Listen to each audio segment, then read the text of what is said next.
Mister Yunus, আপনাকে challenge করলাম, challenge, যে আপনি ঘোষণা করেন 24 ঘন্টার নোটিসে আপনি ঘোষণা করেন যে শেখ হাসিনা বাংলাদেশে আসবে। ডোনাল্ড ট্রাম্পের টুইট, শেখ হাসিনা বাংলাদেশের প্রধানমন্ত্রী হিসেবে শীঘ্রই ফিরছেন।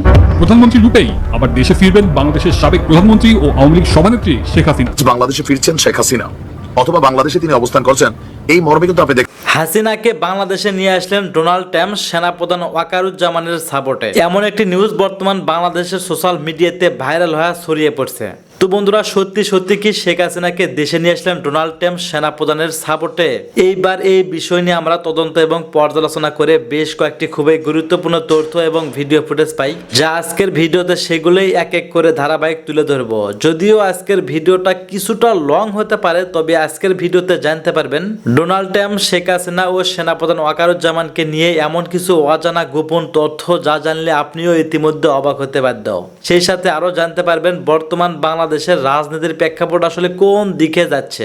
বন্ধুরা, চলুন ভিডিওতে আজকে আর বেশি কথা বাড়াবো না, সরাসরি আজকে আমরা চলে যাব মূল ভিডিওতে। বলছিলাম, টাইমস অফ ইন্ডিয়া বলছে শেখ হাসিনা প্রধানমন্ত্রী হয়ে বাংলাদেশে ফিরছেন। কবে নাগাদ ফিরছেন? মার্চেই ফিরছেন এরকম গুঞ্জন রটানো হয়েছে, রটিয়ে দেয়া হয়েছে, এইরকম গুঞ্জন রটেছে। কিন্তু টাইমস অফ ইন্ডিয়া এএনআইকে আওয়ামী লীগের এক নেতা যে সাক্ষাৎকার দিয়েছেন সেটার বরাত দিয়ে বলার চেষ্টা করেছে শেখ হাসিনা ফিরছেন এবং জুলাই আগস্টের আন্দোলনকে বিতর্কিত এবং সন্ত্রাসী কার্যক্রম হিসেবে আখ্যা দিয়েছেন সে আওয়ামী লীগ নেতা। আওয়ামী লীগ নেতা রাব্বি আলম তিনি এএনআইকে সাক্ষাৎকার দিয়েছেন। সেই সাক্ষাৎকারের ভিত্তিতে টাইমস অফ ইন্ডিয়া বলছে শেখ হাসিনা প্রধানমন্ত্রী হিসেবেই ফিরছেন। জুলাই আগস্টে যে আন্দোলন হয়েছে সেটা মূলত বিদেশি ষড়যন্ত্র এবং ডক্টর ইউনূসের 4 বছর ধরে করা প্ল্যানের মাধ্যমেই এটা করা হয়েছে। এখানে হাজার হাজার পুলিশ মেরে ফেলা হয়েছে। পুলিশের গুলিতে কোনো ছাত্র মরেনি, এরকম কথাও বলা হয়েছে।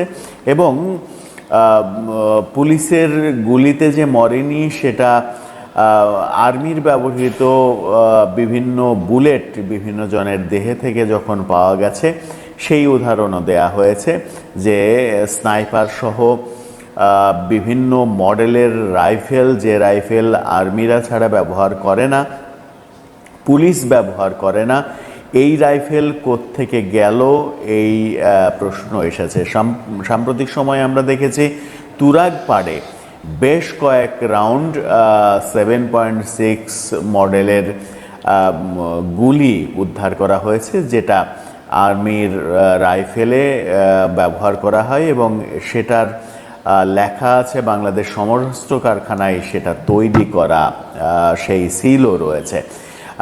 আর্মির সমরাস্ত্র কারখানার গোলাবারুদ পাবলিকের হাতে কিভাবে গেল, কিভাবে পরিত্যক্ত অবস্থায় পাওয়া গেল, সেই প্রশ্ন সেখান থেকেও উঠেছে।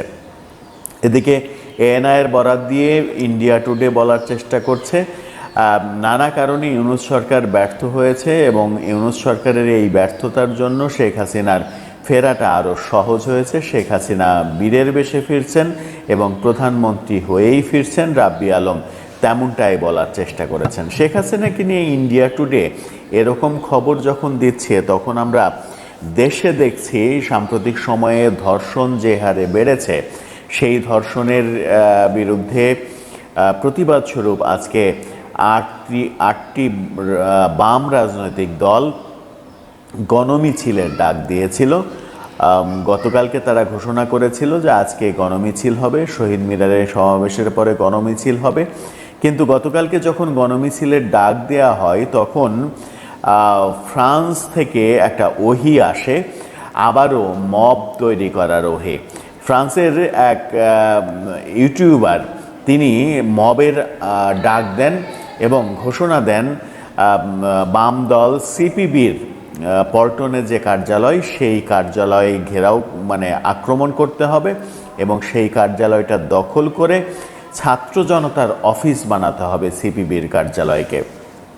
আজকে সারাদিনই সেটা নিয়ে চরম উত্তেজনা গেছে। পুলিশ ঘিরে রেখেছিল অবশেষে এই 8টি বাম ছাত্র সংগঠন শহীদ মিনারে সমাবেশ করেছে, কিন্তু তারা গণমিছিলটা স্থগিত করেছে। সেখান থেকেই বলা হয়েছে যে আশা নিয়ে আমরা আন্দোলন করেছিলাম শেখ হাসিনার বিরুদ্ধে, শেখ হাসিনা সরকারের বিরুদ্ধে, সেই আশা আমাদের পূরণ হয়নি। সেখানে আমরা নারী পুরুষ এক কাতারে এসে আন্দোলন করেছি, অথচ আন্দোলনের পর এখন নারীর পোশাকের দিকে তাকানো হচ্ছে, নারীকে ধর্ষণ করা হচ্ছে, নারীর স্বাধীনতা নেই, নারীর মান সম্মান নেই।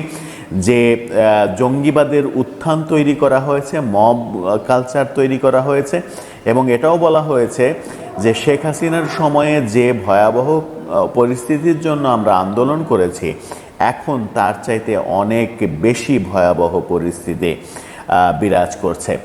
সেখান থেকে গণমিছিল স্থগিত করা হয় এবং আপাতত আজকে কোনো আক্রমণের ঘটনা ঘটেনি এবং কোনো মবের ঘটনা ঘটেনি। এই ঘটনা যখন আমরা দেখছি, তখন আমরা দুদিন আগে দেখেছি সরকারের একটা প্রজ্ঞাপন। সরকারের প্রজ্ঞাপনে প্রধান উপদেষ্টার বাসভবন যমুনা, তার এলাকা ইন্টারকন্টিনেন্টাল হোটেল, কাকরাইল, শাহবাগ, এই এলাকায় মিছিল সমাবেশ সম্পূর্ণ নিষেধ করা হয়, মিছিল সমাবেশের ওপর নিষেধাজ্ঞা দেওয়া হয়। কিন্তু আমরা গত 2-3 দিন থেকেই দেখছি যে এখানে ইনকিলাব মঞ্চ নামে একটা ভুঁইফোড় সংগঠন, তারা এখানে সমাবেশ করছে, এখানে অনশন করছে, বসে থাকছে, এবং আজকে তারা মিছিলও করেছে। একদিন আগে আমরা দেখেছি এই ইনকিলাব মঞ্চের একজনের একটা ভিডিও ফাঁস হয়েছে, সেখানে তাকে বলতে শোনা গেছে এই যে ভাঙাভাঙি মবের কালচার, সেটা টাকার বিনিময়ে হয় এবং ইনকিলাব মঞ্চকে বিপদের মুখে ঠেলে দেয়া হচ্ছে। ইনকিলাব মঞ্চকে শুধুমাত্র ভাঙাভাঙির কাজে লাগানো হচ্ছে, অন্যদিকে যাদের ক্ষমতার লোভ রয়েছে তারা উঁচু আসনে, উঁচু চেয়ারে বসে থেকে ক্ষমতা ভাগাভাগি করছে। কে কোন চেয়ার পাবে, কে কোথায় কোনটা দখল করবে, সেই ভাগাভাগির মধ্যে রয়েছে। তিনি বলেছেন যে এরপর থেকে কোনো জায়গায় যদি কারো বাড়ি ভাঙতে হয়, কোনো জায়গায় যদি ভাঙচুর করতে হয়, কোথাও যদি মব করতে হয়, তাহলে হ্যাঁ আমরা করব, কিন্তু টাকা লাগবে। অমুক বাড়ি ভাঙতে হবে, আমরা বলবো যে হ্যাঁ 10 লাখ টাকা লাগবে, 20 লাখ টাকা লাগবে। এই ভিডিও যখন ভাইরাল হয়েছে, তখন ইনকিলাব মঞ্চের অস্তিত্ব নিয়েও টানাপোড়েন শুরু হয়েছে। সেই ইনকিলাব মঞ্চ শাহবাগে মিছিল করছে, সমাবেশ করছে, সেটা ঠেকানোর জন্য পুলিশের কোনো তৎপরতাও লক্ষ্য করা যায়নি, অথচ পুলিশের প্রজ্ঞাপনেই বলা হয়েছে যমুনা আবাসিক প্রধানমন্ত্রী, প্রধান উপদেষ্টার আবাসিক যমুনা, ইন্টারকন্টিনেন্টাল হোটেল, শাহবাগ, কাকরাইল, এই যমুনার আশেপাশের এই পুরো এলাকায় কোনো সভা সমাবেশ মিছিল কোনো কিছু করা যাবে না, নিষেধাজ্ঞা জারি করা হয়েছে। তার মানে কি এই নিষেধাজ্ঞা শুধুমাত্র ওই তথাকথিত গণজাগরণ মঞ্চের অপবাদ যাদের দেয়া হচ্ছে তাদের বেলায় প্রযোজ্য হবে, এই ইনকিলাব মঞ্চের বেলায় প্রযোজ্য হবে না? সেই প্রশ্নও অনেকে আনছেন। দর্শক, আপনার সব মিলিয়ে কি মনে হচ্ছে, কোন দিকে আমরা যাচ্ছি? যখন ইন্ডিয়া টুডে বলছে শেখ হাসিনা ফিরছেন, শেখ হাসিনা যদি ফিরে আসে তাহলে দেশের অবস্থা কি ভালো হবে নাকি আরো খারাপ? বাংলাদেশের বৃহত্তম রাজনৈতিক দল আওয়ামী লীগের সভানেত্রী, সাবেক প্রধানমন্ত্রী শেখ হাসিনা এখন ভারতে নির্বাসনে রয়েছেন। সেখানে বসে তিনি নানা রকম অডিও বার্তায় হুমকি এবং ধামকি দিয়ে চলেছেন। তিনি এবং তার মিত্র ভারত সম্মিলিতভাবে বাংলাদেশের শাসন ব্যবস্থা, বাংলাদেশের প্রশাসন ব্যবস্থা, বিচার ব্যবস্থা, জনগণের ভিত্তি এবং বর্তমান সরকার, তাদের কর্মকাণ্ডকে একেবারে ধূলিসাৎ করার জন্য, নস্যাৎ করার জন্য নানা রকম চেষ্টা এবং তদবির তারা চালিয়ে যাচ্ছেন। এবং সেই চেষ্টা তদবিরের যে পরিণতি কতটা নির্মম এবং নিষ্ঠুর হতে পারে, এটা নিয়ে ভারত বা শেখ হাসিনা কী চিন্তা করছেন তা আমরা বলতে পারবো না। তবে আমরা যেটা আশঙ্কা করি যে তারা তাদের স্বার্থ সিদ্ধির জন্য আমাদের স্বাধীনতা এবং সার্বভৌমত্বকে যদি শেখ হাসিনা বিসর্জন দেন আর ভারত যদি এটিকে গ্রাস করে, খুব আশ্চর্য হওয়ার মতো কোনো ঘটনা ঘটবে না। এর কারণ হলো মানুষ যখন বিপদে পড়ে তখন ডাজ নট ম্যাটার তার আশেপাশে কে রইল, কী হলো, সে তখন নিজেকে বাঁচানোর জন্য প্রাণান্ত চেষ্টা করে। দ্বিতীয়ত মানুষের যখন স্বার্থে আঘাত হানে তখন মানুষ তার সেই স্বার্থ সিদ্ধির জন্য খুন, জখম, রাহাজানি থেকে শুরু করে করতে পারে না এহেন কোনো কুকর্ম নেই। তো এই মুহূর্তে ভারতের একই অবস্থা। বাংলাদেশে তাদের দীর্ঘদিনের মিত্র শেখ হাসিনার যে এইভাবে পতন হবে তারা কল্পনা করতে পারেননি। এটা যেভাবে শেখ হাসিনার পতন একই সঙ্গে ভারতেরও পতন, ভারতের সীমাহীন গোয়েন্দা ব্যর্থতা। ভারত যদি প্রথম থেকে বুঝতে পারতো যে এরকম একটা বিপ্লব দানা বাঁধছে, এই বিপ্লবের পেছনে অনেকের হাত আছে এবং সেখানে জাতিসংঘ থেকে শুরু করে মার্কিন যুক্তরাষ্ট্রের FBI এবং আরও অনেক বহির্শত্রুর সঙ্গে সঙ্গে দেশের যে রাজনৈতিক শক্তিগুলো, সাধারণ আমজনতা এবং তার সঙ্গে সঙ্গে কিছু নিষিদ্ধ ঘোষিত সংগঠন যার যার অবস্থান থেকে এরকম কিছু কর্মকাণ্ড করে যাচ্ছিল যে কর্মগুলো ক্রমশই সরকারের নিয়ন্ত্রণের বাইরে চলে যাচ্ছিল, যেটি ভারতের গোয়েন্দা সংস্থাগুলো বুঝতে পারেনি। ফলে কি হলো, ভারত এখন ত্রিমুখী চাপের মধ্যে পড়েছে। প্রথম চাপ হলো শেখ হাসিনাকে আশ্রয় দেওয়ার কারণে তাদের দেশে শেখ হাসিনার বিপক্ষে যারা লোকজন রয়েছেন তারা নানা রকম দাবি দেওয়া তুলছেন। দ্বিতীয়ত শেখ হাসিনাকে দেশ থেকে তাড়িয়ে দেওয়ার জন্য এক ধরনের চাপ রয়েছে। আর তৃতীয়ত বাংলাদেশের প্রতি তাদের যে নীতি ছিল সেই নীতির কারণে নরেন্দ্র মোদীর প্রচণ্ড সমালোচনা চলছে। মোটা দাগে এই হলো তথ্যগত। আর যেগুলো বাস্তব সেটি হলো যে বাংলাদেশের রাজনীতি যদি ভারতের নিয়ন্ত্রণের বাইরে চলে যায় এবং এখানে চীন যদি এসে ঘাঁটি করে তাহলে সেক্ষেত্রে ভারতের যে 7 সিস্টার সেই 7 সিস্টার ভারতে হাতছাড়া হয়ে যাবে।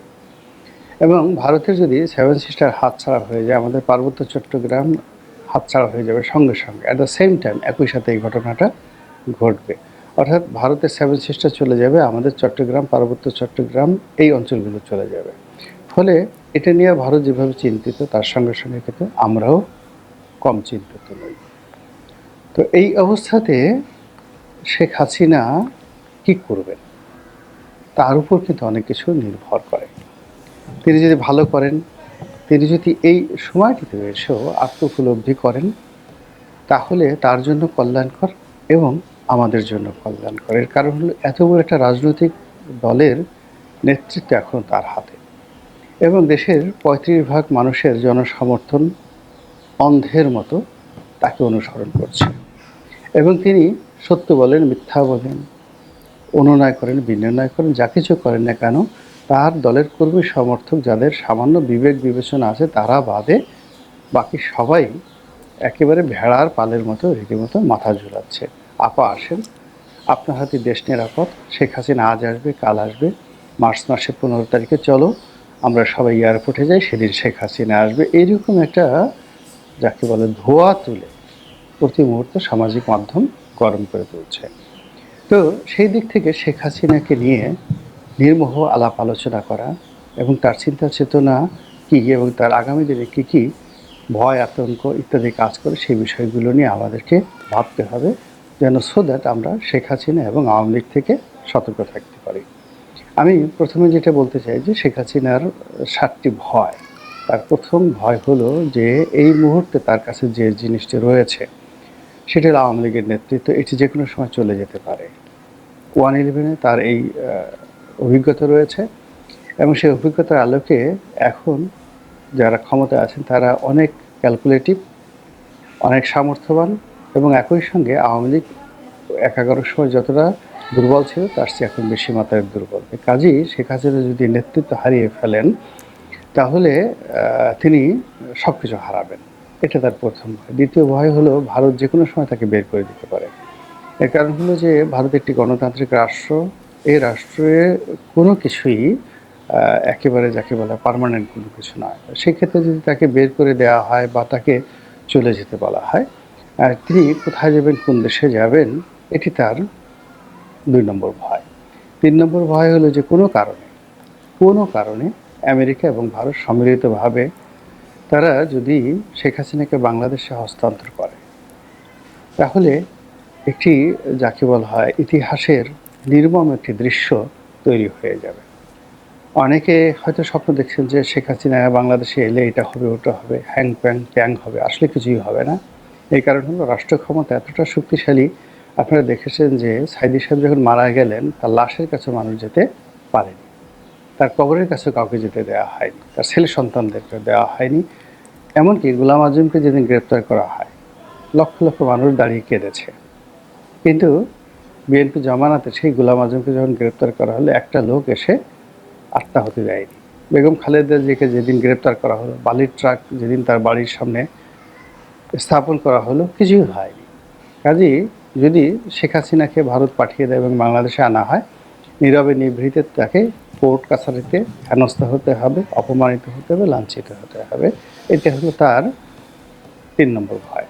4 নম্বর ভয়টা হলো যে তার পরিবার এবং পরিজন সম্পর্কে যে সকল তথ্য আসছে, বিশেষ করে দুর্নীতির তথ্য আসছে, এই দুর্নীতির তথ্য যদি সত্যিকার অর্থে তথ্য প্রমাণ সহ দেশে এবং দেশের বাইরে উপস্থাপিত হয়, তাহলে এখন তিনি যেভাবে কথা বলছেন সেভাবে তিনি তার নেতাকর্মীদের সঙ্গে কথা বলতে পারবেন না, তার মোরাল ক্যারেজটা হারিয়ে যাবে।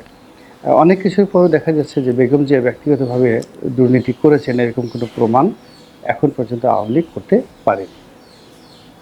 তো সেই দিক থেকে যদি শেখ হাসিনার ব্যক্তিগত দুর্নীতি প্রমাণিত হয়ে যায়, তাহলে তার আর মুখ দেখানোর কোনো জায়গা থাকতে পারে না। এটা গেল 4 নম্বর। 5 নম্বর হলো তার মেয়ে এবং তার ছেলেকে নিয়ে তার ভীষণ রকম চিন্তা। ছেলেটা আমেরিকাতে আছে। এখন সে মূলত রাজনৈতিক ব্যক্তিত্ব নন, ফাইটার নন। তিনি তার মায়ের সন্তান, বঙ্গবন্ধুর নাতি, এই হিসেবে তার যতটুকু বলা দরকার, করা দরকার, বা তার আশেপাশে আরাফাত, পলক ওনারা একত্রে চলে তাকে কিছুটা গ্রুমিং করার চেষ্টা করেছে। এখন সে কতটা দুর্নীতি করেছে না করেছে সেটা বড় বিষয় না। বড় বিষয় হলো যে সে তারেক রহমানের সাহেবের মতো কোনো অবস্থাতেই পলিটিক্যালি ম্যাচিউরড নন, লড়াকু নন, এবং বাংলাদেশের কৃষ্টি, কালচার, সাহিত্য সম্পর্কে তার কোনো ধারণাই নেই। ফলে তিনি তার মায়ের অবর্তমানে কীভাবে থাকবেন, কীভাবে বেঁচে থাকবেন, এটি নিয়ে তার মা চিন্তিত।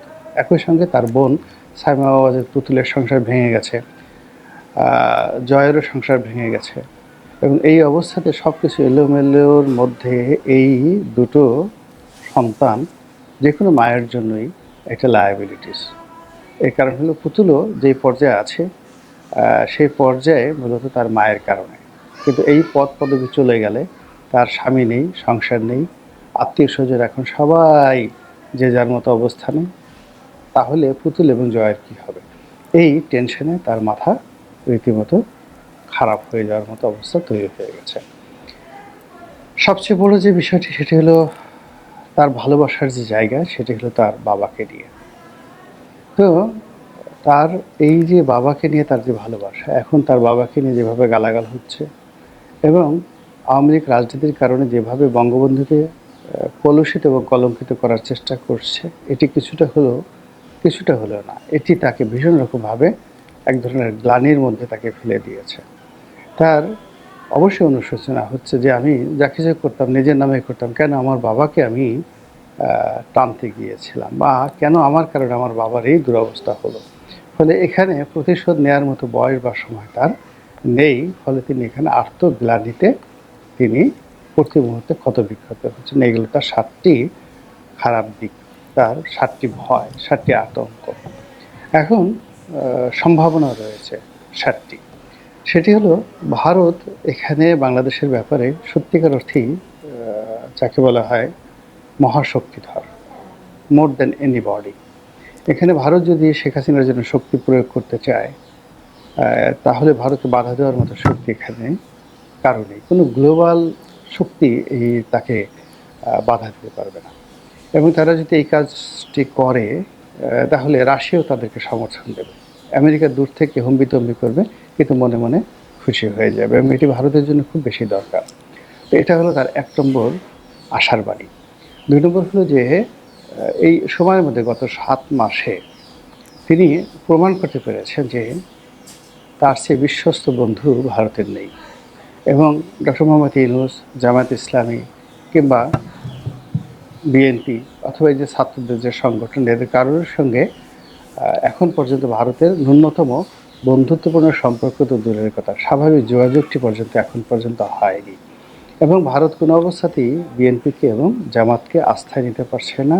তারা এখনও পর্যন্ত বিকল্প হিসেবে আওয়ামী লীগের কথাই চিন্তা করছে। এখন শেখ হাসিনা বিহীন বা শেখ হাসিনা সহ এটি পরের বিষয়। তারা এখনও পর্যন্ত আওয়ামী লীগের ব্যাপারে যে দৃঢ়তা তারা দেখাচ্ছে এবং নির্বাচনে আওয়ামী লীগ বিহীন নির্বাচন হবে না, এই ব্যাপারে তারা যে চাপ প্রয়োগ করছে বিভিন্ন অ্যাঙ্গেল থেকে, এটি শেখ হাসিনার জন্য দ্বিতীয় সফলতার কথা। তৃতীয়ত হলো বর্তমান সরকারের ব্যর্থতা। বর্তমান সরকারের সীমাহীন ব্যর্থতা তাকে উল্লসিত করছে, তাকে আশান্বিত করছে এবং তাকে ফিরে আসার জন্য স্বপ্ন দেখাচ্ছে। 4 নম্বরে যেটি রয়েছে সেটি হলো তার উন্নয়ন কর্মকাণ্ড। এখন দিন যত যাচ্ছে মানুষ তার এই উন্নয়ন কর্মকাণ্ডের কথা স্মরণ করছে। এক্সপ্রেসওয়েতে যাচ্ছে, শেখ হাসিনার কথা মনে হচ্ছে। পদ্মা সেতু দিয়ে যাচ্ছে, শেখ হাসিনার কথা মনে হচ্ছে। মেট্রো রেলে চড়া হচ্ছে, শেখ হাসিনার কথা মনে হচ্ছে, ইত্যাদি আরও অনেক কিছু। কিন্তু এর পেছনে যতই দুর্নীতি অনিয়মের কথা আমরা বলি না কেন, পাবলিক কিন্তু সেই কথাগুলো খাচ্ছে না। এই গেল যাকে বলা হয় তার 4 নম্বর সম্ভাবনা। 5 নম্বরে হলো যে আমাদের দেশের জনগণ শাসক হিসেবে যে ধরনের মানুষ চায়, শেখ হাসিনার মধ্যে সেই গুণাবলীগুলো ছিল। এবং এই যে শেখ হাসিনার দৃঢ়তা এবং তার জিদ, তার কাজ করার ক্ষমতা, তার দ্রুত সিদ্ধান্ত গ্রহণ করার ক্ষমতা, ক্ষতি করার ক্ষমতা, উপকার করার ক্ষমতা। তিনি যদি বলতেন যে আজকে আমি অমুক জায়গাতে একটা গ্রাম তৈরি করে দেবো, 24 ঘন্টার মধ্যে তিনি সেই গ্রাম ডিসিএসপির সব দৌলতে 24 ঘন্টার মধ্যে বাস্তুহারাদের জন্য একটা গ্রাম তৈরি হয়ে যেত। তিনি রাজনীতিতে সারপ্রাইজ দিতে ভালোবাসতেন। এই জিনিসগুলো মানুষজন খুব পছন্দ করে। নাটকীয়তা ভীষণ রকম পছন্দ করে। এটি হলো তার 6 নম্বর। আর 7 নম্বর হলো তার যে সঙ্গী সাথী তিনি তৈরি করে ফেলেছিলেন ব্যবসা বাণিজ্য, শিল্প, সাহিত্যে। এরা সবাই এই গত 7 মাসে সিমেন্টেড হয়ে গেছে। তারা বুঝতে পেরেছে যে আওয়ামী লীগ ছাড়া তাদের কোনো গতি নাই, তাদেরকে মরে যেতে হবে, অস্তিত্ববিহীন হয়ে পড়তে হবে, অথবা আওয়ামী লীগকে সাহায্য এবং সহযোগিতা করে তাদেরকে সেই আওয়ামী লীগের সাথেই থাকতে হবে। এই জিনিসগুলো তারা কিন্তু এখন মনে করছে ব্যবসায়ীরা। তো এই ব্যবসায়ীদের এই মনোবৃত্তির কারণে, কবি সাহিত্যিকদের মনোবৃত্তির কারণে, সাংবাদিকদের মনোবৃত্তির কারণে বিশাল একটা প্রেশার গ্রুপ সারা দুনিয়াতে তারা ছড়িয়ে পড়েছে এবং যার যার অবস্থানে থেকে শেখ হাসিনার জন্য সাহায্য করছে। এখন 71 টিভির যারা সাংবাদিক, সেই নবনেতা চৌধুরী থেকে শুরু করে অন্য যারা রয়েছেন, তারপরে শেষে বিভিন্ন পত্রপত্রিকায় যারা সাংবাদিক ছিলেন, তারা, যে সকল ব্যবসায়ীরা পালিয়েছেন তারা, তাদের আত্মীয় স্বজন সবাই মিলে শেখ হাসিনার জন্য একটা ডিশ তৈরি করছেন, ফিরে আসার জন্য একটা অ্যান্টেনা তৈরি করছেন, তাকে ক্ষমতায় বসানোর জন্য আর একটা নতুন চেয়ার তৈরি করেছেন। এবং এই জিনিসটি শেখ হাসিনার জন্য একটা বিরাট আশার আলো। সময় বলে দিবে কোনটি আগে হয়, কোনটি পরে হয়, কোনটি যে পথ দিয়ে আওয়ামী লীগ পালিয়েছে, ঠিক সে পথ দিয়েই আওয়ামী লীগকে ফেরানোর ষড়যন্ত্র করা হচ্ছে। এমন বিস্ফোরিত, এমন আগুন জড়ানো মন্তব্য করেছেন হাসনাত আব্দুল্লাহ। তো দর্শক, সত্য কথা বলতে বেশ কয়েকদিন ধরে আমি গুঞ্জন সামাজিক যোগাযোগ মাধ্যম থেকে শুরু করে ইলেকট্রনিক মিডিয়াগুলোতে আমি গুঞ্জন শুনতে পারছি শেখ হাসিনা নাকি শীঘ্রই বাংলাদেশে কামব্যাক করবে, অর্থাৎ ফিরবে।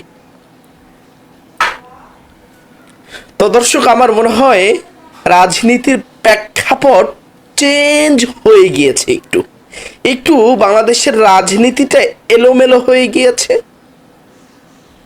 আমার মনে হয় বাংলাদেশের রাজনীতিটা একটু নড়ে চড়ে গিয়েছে আমার মনে হয়।